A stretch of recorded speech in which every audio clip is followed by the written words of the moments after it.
Halo Sobi, salam satu hati, kembali lagi di channel Bintang Motor Official. Nah, pada kesempatan kali ini saya akan review Honda ADV 160 versi terbaru yang merupakan generasi ketiga dari Honda ADV yang sudah dirilis oleh Honda. Dan yang ada di depan saya ini merupakan tipe tertinggi dari Honda ADV, yaitu Honda ADV 160 Racing. Karena untuk generasi yang terbaru ini sekarang ada 3 tipe, yaitu CBS, ABS, dan yang tertinggi itu Racing. Dan di video kali ini saya akan membahas beberapa perubahan Honda ADV 160 Racing generasi terbaru ini. Nah, biar gak penasaran, langsung aja kita review satu persatu. Tapi sebelum itu jangan lupa subscribe channel Bintang Motor Official biar gak ketinggalan konten review motor Honda lainnya.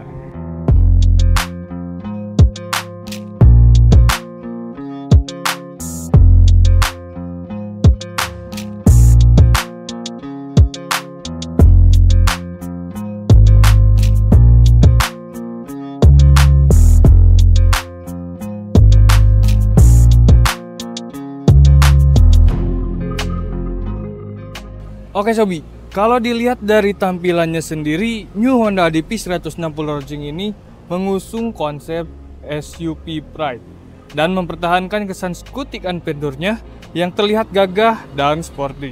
Lalu, apa yang menjadi pembeda dari desain tampilan antara Honda ADV generasi yang baru dengan yang lama?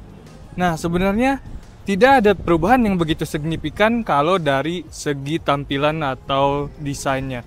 Perubahannya hanya aja di bagian sayap sampingnya ini terdapat lekukan yang tajam dan seperti ada lubang di sini yang membuat tampilannya terlihat seperti lebih besar daripada ADV generasi sebelumnya. Karena kalau ADV generasi sebelumnya di bagian sampingnya ini tidak ada lekukan, hanya datar-datar saja atau flat sehingga membuat terlihat lebih kecil. Dan untuk New Honda ADV tipe yang ini atau tipe yang Racing ini hanya memiliki satu pilihan warna, yaitu SUV brown seperti yang ada di depan saya ini. Berbeda dengan tipe yang lainnya yang mempunyai banyak pilihan warna. Contohnya untuk tipe ABS ada matte green, matte brown, dan matte black. Sedangkan untuk tipe CBS ada matte red, solid white, dan solid black. Ini juga menjadi salah satu pembeda dari ADV 160 tipe yang lainnya, karena tampilan warnanya lebih mewah dan juga terlihat lebih premium. Selain itu, untuk tipe yang Racing ini di bagian peleknya menggunakan warna burnt titanium yang menjadikan kesan mewahnya dan gagahnya tentunya makin terasa. Berbeda dengan tipe ABS dan CBS yang hanya menggunakan warna hitam saja. Lalu bagaimana dengan bagian bodi lainnya? Apakah ada perubahan? Oke Sobi, langsung aja kita review satu persatu bagian lainnya. Dari bagian windshieldnya sendiri, bentuknya masih sama dengan generasi sebelumnya. Warnanya juga bening dan seperti yang kita tahu, kalau windshieldnya ini posisinya bisa di-adjust, bisa dinaikkan atau diturunkan. Dan untuk mekanisme naik turun dari windshieldnya sendiri masih sama. Tinggal tarik aja bagian bulat yang ada di sebelah sini. Kalau misalkan udah ditarik ke samping, dua-duanya, sisi kiri dan kanan, tinggal di-adjust saja mau naik atau diturunkan windshieldnya. Turun ke bagian bawah, untuk lampunya sendiri masih sama dengan generasi sebelumnya, sudah menggunakan lampu LED. Dan untuk lampu jauh dekatnya ada di sebelah sini, di sebelah kiri dan kanan. Dan di tengahnya ini seperti ada pembatas antara lampu bagian kiri dan kanannya. Lalu di atas sini ada lampu DRL, dan untuk lampu sennya sendiri sama dengan generasi sebelumnya. Ini terpisah dari lampu utamanya, disimpan di bagian atas sini. Kemudian untuk suspensi depannya masih menggunakan suspensi dengan jenis teleskopik, tapi berbeda dengan yang lama. Kalau yang lama masih menggunakan tabung dengan berwarna silver, untuk yang baru ini sudah menggunakan tabung warna hitam, full hitam. Lanjut ke bagian pengeremannya. Untuk bagian pengereman depannya ini sudah menggunakan sistem ABS dengan kaliper 2 piston. Lalu disc brake-nya ini model bergelombang menyesuaikan dengan konsep motornya, yaitu SUV. Roda depannya memakai ukuran 110/80 dengan ring 14. Lalu kita beralih ke bagian pijakan kakinya. Untuk bentuknya masih sama juga, tidak ada perubahan, dan posisi pijakan kakinya juga masih sama. Namun di area bawahnya ini sekarang menggunakan warna wool hitam. Kalau yang sebelumnya itu menggunakan warna silver. Lanjut ke bagian footstepnya ini. Untuk footstepnya juga masih sama, menggunakan bahan aluminium seperti ini, dengan bentuk yang bergerigi di tengah-tengahnya seperti ini. Sehingga saat kaki dipijakan akan terasa keset atau tidak licin di kaki. Ke bagian sini ada tutup cover radiator dan tutup cover knalpot masih sama, tidak ada perubahan atau tidak ada perbedaan. Lanjut kita ke bagian shock belakang. Untuk bagian shock belakangnya sendiri masih sama, menggunakan shock dari Showa, namun ada sedikit perbedaan di bagian sini. Karena untuk Honda DV generasi yang baru, di bagian sini menggunakan warna hitam, sedangkan Honda DV generasi yang sebelumnya itu menggunakan warna silver. Kita lanjut ke pengereman bagian belakang. Untuk pengereman bagian belakang sendiri, masih sama menggunakan pengereman hidrolik dengan kaliper 1 piston dan menggunakan disc brake jenis bergelombang juga, sama dengan disc brake yang di depan. Ukuran rodanya menggunakan 130/70 dengan ring 13, lebih kecil daripada roda depan. Lanjut ke bagian belakang, ke area spakbor. Untuk area spakbor ini, untuk spakbor belakangnya masih sama bentuknya dan ukurannya juga masih sama dengan generasi sebelumnya. Naik sedikit ke bagian lampu sen dan lampu belakangnya masih sama juga, tidak ada perbedaan dengan generasi sebelumnya.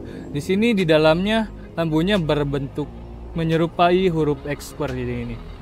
Lalu untuk bagian joknya. Untuk bagian joknya sendiri bentuknya masih sama dengan generasi sebelumnya. Perbedaannya ada di bagian desainnya. Kalau dulu warnanya hanya polos hitam, kalau sekarang ada aksen warna silver di bagian tengahnya. Lalu kita coba untuk buka ruang bagasinya. Nah, untuk ruang bagasinya sendiri, Honda ADV 160 Rocing ini mempunyai kapasitas bagasi di 30 liter. Sehingga cocok buat kalian yang sering berpergian jarak jauh, membawa barang-barang yang lumayan banyak, bisa dimasukkan ke dalam sini. Dan untuk pembelian di Honda Bintang Motor, setiap pembelian di Honda Bintang Motor, kalian bisa mendapatkan safety tools seperti ini. Tidak lupa ini untuk kaca spionnya juga. Untuk posisi tangkinya masih sama, ada di bagian sini. Tidak ada perbedaan.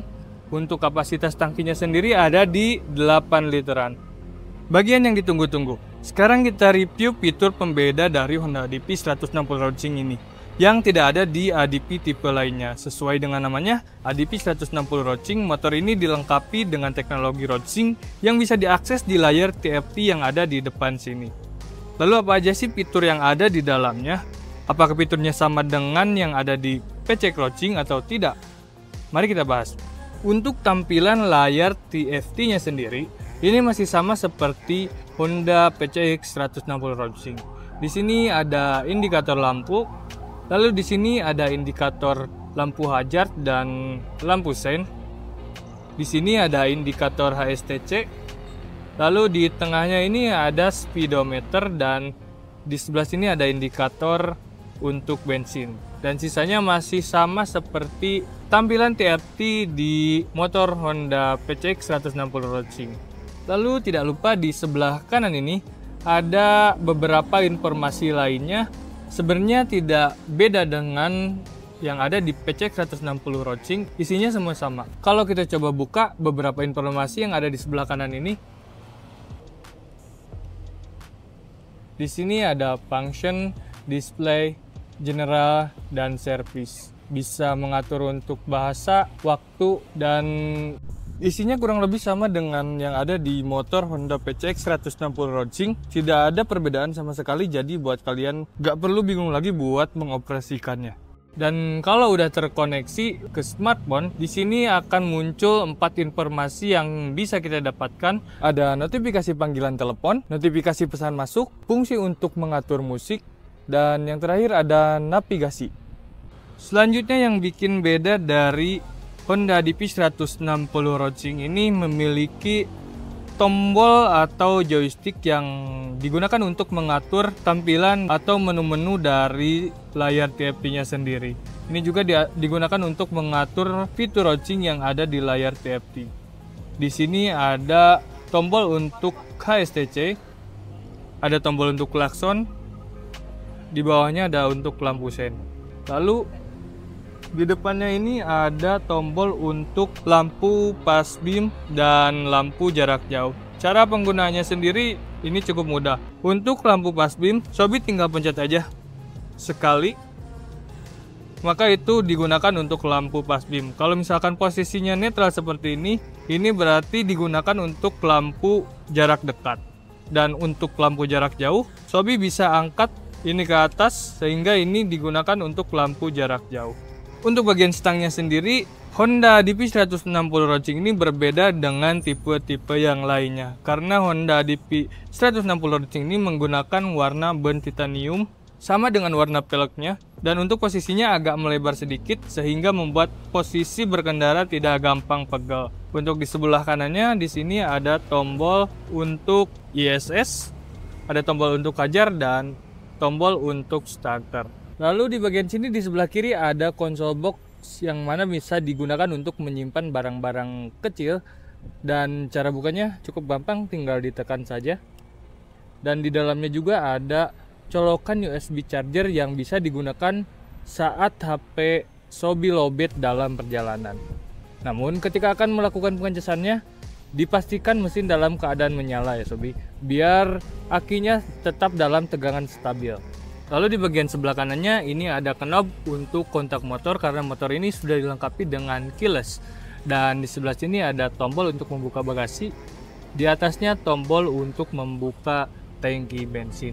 Untuk kapasitas mesinnya sendiri sama sekali tidak ada perubahan dari generasi sebelumnya ataupun tipe yang lainnya. Masih ada di 160 cc dengan SOHC 1 silinder dibekali dengan teknologi ESP+. Dan untuk harganya sendiri, motor ini ada di kisaran 41 jutaan. Nah, kesimpulannya tidak begitu banyak perubahan dari Honda DP generasi terbaru ini dengan Honda DP generasi yang lama.